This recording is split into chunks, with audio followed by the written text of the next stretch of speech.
They say comfort does not change confinement. A prison cell, no matter how well furnished, remains a prison cell. For Nigeria's former Attorney General of the Federation, Abubakar Malami, that truth became unavoidable on Tuesday inside Kuje prison.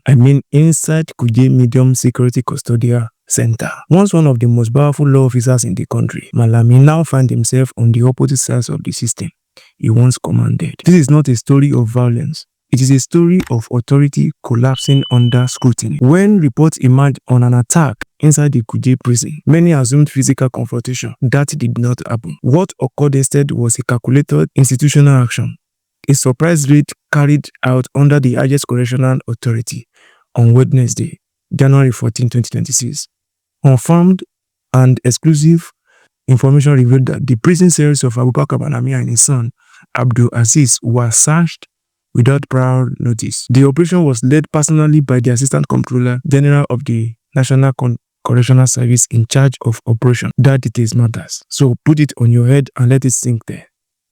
According to eyewitness inside the facility, Tuesday began like any other day. Then a convoy arrived. No routine inspection team, no administrative visits. The Assistant Comptroller General reportedly proceeded directly to Malami's cell and ordered a comprehensive search. In high-profile detention cases, informal protocols often limit intrusion.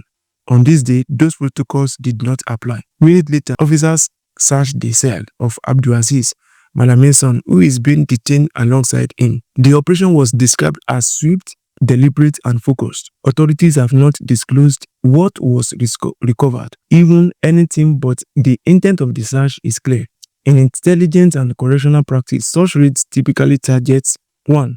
Unauthorized mobile phones, 2. complication devices, written instructions, and sensitive documents. The underlying concern is whether a detainee, especially one with deep institutional knowledge, is still communicating, coordinating, or influencing events outside custody. But the timing of this raid suggests something more, something unfolding beyond the prison walls. Just days later, Malami was granted bail in his 8.7 billion money laundering case. The conditions were strict but achievable.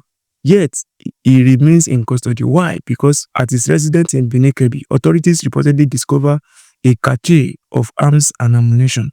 The weapons were uncovered during an EFCC operation, but because the EFCC does not handle arms or terrorism-related offenses, that aspect of the case was transferred to the Department of State Service DSS. From that moment, the state changed entirely. Since last Wednesday, over 50 DSS operatives have reportedly taken up positions around Kuje prison. Their mission is direct. The moment Malami exits custody on bail, he is to be rearrested immediately in connection with the arms investigation. This creates a real legal paradox. Inside prison, raids, surveillance, loss of privileges. Outside prison, DSS detention, national security charges, far stricter confinement. Sources indicate Malami feared DSS custody more than prison, describing it as a legal and psychological black hole. For now, he appears to be choosing confinement over uncertainty. As legal pressure intensifies, financial consequences are accelerating.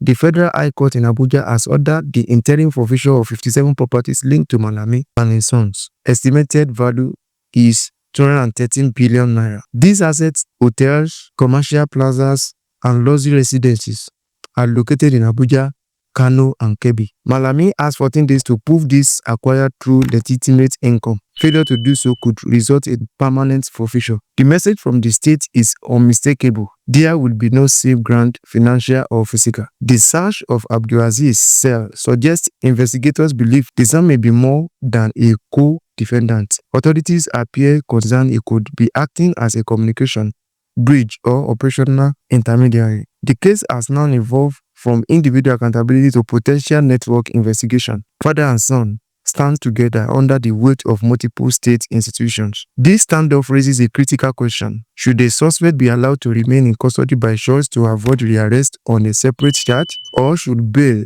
once granted, be compulsory regardless of what awaits outside? The answer may set a precedent, because this case is no longer just about Malami. It's about more Nigerian handles power after power expires. Around Kuje prison residents reports an unusual sight: more security vehicles, more armed operatives, more tension. This is no longer a corruption case alone. It is a confrontation between formal authority and state enforcement. The outcome will echo far beyond prison work because the law, once unleashed, has long memory.